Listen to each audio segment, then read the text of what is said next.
Hello friends, in this session we shall be discussing the effect of integral control action, and we shall be taking first order system to start with. It's similar to what we did for in the previous session, effect of proportional control action.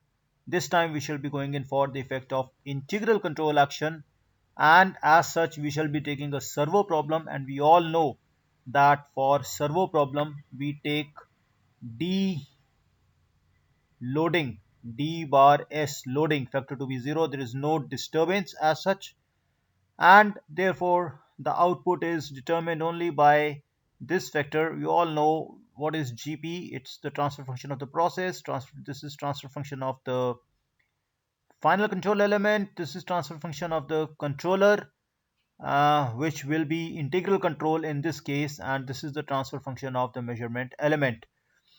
We will be ultimately giving a step change to this y bar sp, and the step change for y bar sp is given by 1 upon s. We all know about that. There is no ambiguity on that. So step change transfer function is given by this, and we shall be simplifying this slightly intimidating expression by assuming some of the transfer functions to be equal to 1. So we are assuming that this gm is equal to 1, this gf is equal to 1, and since it's a first order system, we will assume that this gp is equal to kp upon tau ps plus 1. And we are taking a simple integral control. We are not taking pi or pid, it's only I, simple integral control. And even the simple integral control, as we had seen, is given by this gc is given by kc upon tau is. This ti tau I is the time per repeat. This is what you have been telling you all the time. Repeat what? Repeat the action of what is normally the action for kc. So this kc is there to know what is to be repeated, and tau 1 is the time which is to be repeated. That's what we have seen, and we shall be just putting all these things, gm and gf, we will putting equal to 1. gp we will put the value over here, and the value of gc, which is in the numerator as well as the denominator, both will be going in over here. And once we put it, what do we get is in front of you. We will get this ys. As you can see, the value of gp I have put over here, the value of gf is 1, the value of gc I have put over here.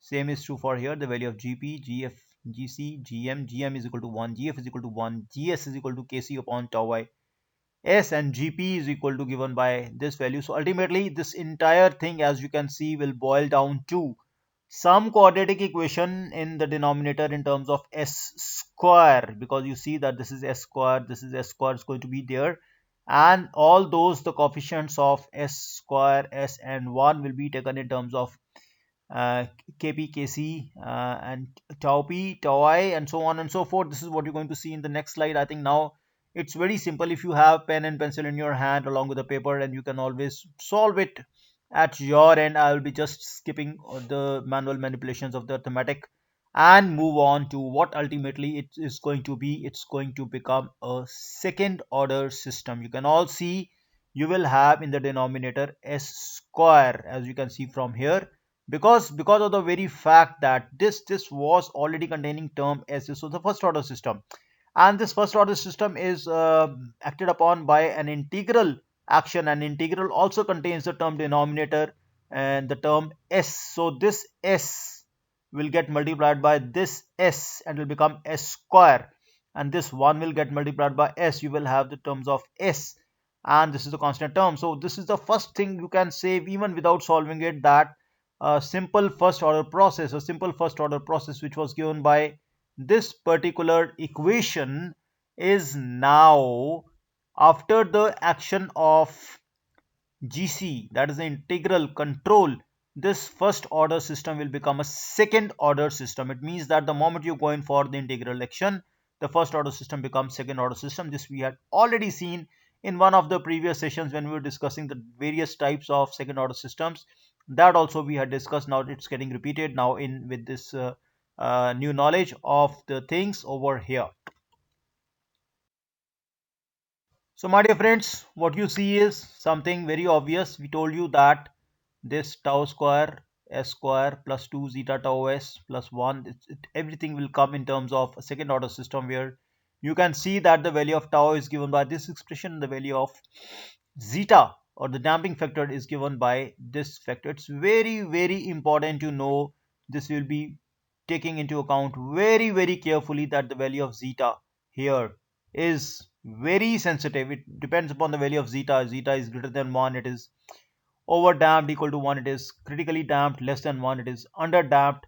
And it's quite possible that we are going to change the value of Kc, and we are going to change the value of chow I, and the value of zeta is going to change. This zeta will depend upon what is the value of Kc and what's the value of chow I. This is what we have to see. But before that, let's conclude what we had seen so far. The first thing is that the presence of integral control, it increases the order of dynamics for a closed loop response. That is the first order system, it becomes a second order system.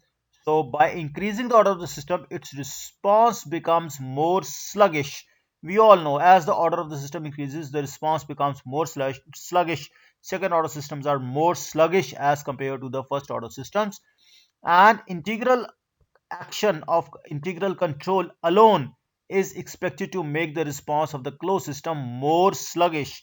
And there again you have the value of Kc, the control gain, and the value of tau I. These two things, as we have already said, they are very important. That's what we have to always keep in mind in all future equations and expressions. As we are going to see in this session, we have to be very careful of this fact that the Kc increases, the damping factor decreases. Once again, it's very important to know that as Kc decreases, the Kc increases, the value of this zeta decreases. And Kc increase means you're going to increase the gain, and zeta decreasing means that the system will become as such more and more underdamped, in thereby it's becoming quicker, but it's becoming more oscillatory.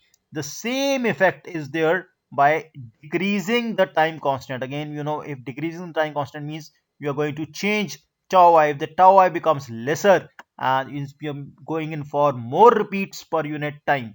Tau I is time per unit repeats, and more repeats per unit time means if you want more repeat per unit time, you have to decrease tau I. So this is the effect, as you can see, of tau I on the damping factor zeta. So this is, I think, the most important aspect we have covered in this slide. So you can take a snapshot of this slide also, and if you feel like, so this sums up the whole thing. But again, we will elaborate for your further explanation of the things in a better manner. Let us see one very crucial thing. What happens if I give a step change? So my dear friends, this is a step change. We are given a unit step change. 1 upon s is given to this second order system on account of, this is the second order system on account of integral. It was initially a first order system, but it became second order system on account of the integral action. So here we are given a step change. Let's see what its response is going to be. We have to get the final value theorem to this, and what we do in case of final value theorem, we multiply by s and we put limit s is equal to 0. So the moment we multiply by s, this s will go, and in this thing we put this s tends to 0. So this term is 0 and this term is 0. It becomes 1 upon 1, and it is equal to 1. The final value theorem is 1. It means that this is, I think, the most important aspect of the integral control. The best thing which has to happen, in spite of the fact that it makes the first order system a second order system, in spite of the fact that it increases the order and makes it sluggish, in spite of the fact that it tends to become oscillatory, and therefore it has a kind of risk to run into an unstable kind of systems. The best thing is that here is the advantage of integral control. That is that the final value, if you give a step change, the final value is 1. It means the desired value is 1 finally, and the final value is also 1. It means that the offset is 0. It means that the offset is 0. This is the biggest advantage of going in for integral, that integral control action eliminates any offset. This is something which we had seen was not possible in case of proportional control. It is here for integral control, and further, for your own interest, if you feel like, you can verify at your end that this was for the servo problem. The same is true for regulatory problem also. There also you will find that the integral control action eliminates any offset. This is the best thing to happen, and that's the thing you say we have to, we are ready to pay for any price in this case. It means, the in spite of the fact that integral has so many issues, we do go in for integral, because integral alone has this ability to remove the offset, and that's the biggest advantage of this. Friends, once again, we have already seen that what are the consequences of decreasing damping factor. Damping factor decreases, zeta decreases, the response becomes slightly more fast, from sluggish to fast, but it's a big but, and that is that it tends to become oscillatory. Oscillatory response is having the risk of running into an unstable situation. So we have to be very, very careful. We just cannot go on decreasing zeta to make it faster. As we go on making faster and faster, it tends to become more oscillatory, more overshoots. We don't want that somehow, but this is what we see over here. The overshoot and the decay ratio, they both increase. Of course, we know the relationship between overshoot and decay ratio, they are closely related. So we conclude that we can improve the speed of the closed loop response, but, a big but, at the expense of higher deviations, more overshoot, and longer oscillations, more decay ratio. Ideally, decay ratio should be quarter. Quarter means every subsequent peak should be 1/4 of the previous one. So the first peak is 1, second should be 1 upon 4, third should be 1 upon 16, third next will be 1 upon 64th, and 1 upon 64th is as good as nothing. So it simply vanishes. It's quick to die. But if this decay ratio is not as good as 1 upon 4, it will take long time, and the oscillations will persist, which may not be very much desirable. So this is the biggest disadvantage of going in for higher speed. So we have to make a compromise. You want the things to be faster, but at the same time not oscillatory. So you have to just go in for, that's why we said that most of the designers, they choose this quarter decay ratio as the ideal, where the things are good enough, fast enough, as well as quick to die in both the cases. So this is the effect of the gain Kc. As we can see, as Kc, it becomes higher and higher and higher. So Kc3 is smaller, Kc2 is bigger, Kc1 is, so it tends to become faster. At Kc3 it was smaller, it's fast to rise. It's Kc1 it's still fast to rise, but as it's faster to rise, you see the oscillations become longer and higher. You see, they're going to persist for a long time, and their even overshoots are very high. So this is the thing we have to take into account. So I think Kc2 is the best thing amongst Kc1 and Kc3. Kc3 is too slow, Kc1 is too oscillatory. So Kc2, as you can see, it is following something like, as we said, a quarter of a decay. So this is 1/4 of this is what is ideal. It's what should ideally be with the case of Kc2, that we have to choose that much amount of gain. A gain too less or a gain too high is not good. Once again, gain too less is going to make the system sluggish, and gain too high is going to make the system too oscillatory, tending to instability, may tend to instability. That's what we have seen is the effect of Kc, or the gain, and same is the effect of the, you can say, in terms of tau I, same is the effect of tau I. Whatsoever is the effect of increasing Kc is the effect of decreasing tau I. Let's see how. Observe that as tau I decreases, zeta decreases too. This we had seen. Zeta was proportional to under root of tau I, if you recall. And that's what we've seen over here in words as such. And this is the effect of tau I. Once again, we see the same thing, that the tau I, the integral of the time per repeat, as we see, or The inverse of that 1 upon tau I is called the repeats per unit time.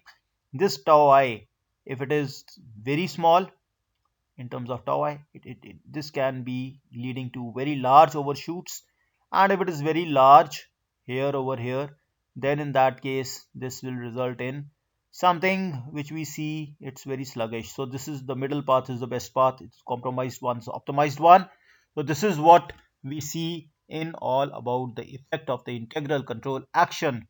As such, the first order system becomes a second order system. It becomes biggest advantage is that the offset is zero, but it becomes sluggish and its sluggishness can be changed. But again, if you want to make it faster, it will result in oscillation. So this is what we have to make a compromise in between. So friends, this is all we have to discuss about the integral control action as of now. Have any queries, you have any doubts, you want to share something with me, you can always contact me through Zoom sessions or through the learning management system, as we call it as LMS, or through WhatsApp or through phones or through face-to-face interactions as the situation may. I once again thank you for being with me. I wish you a very safe stay and enjoy learning. Bye bye.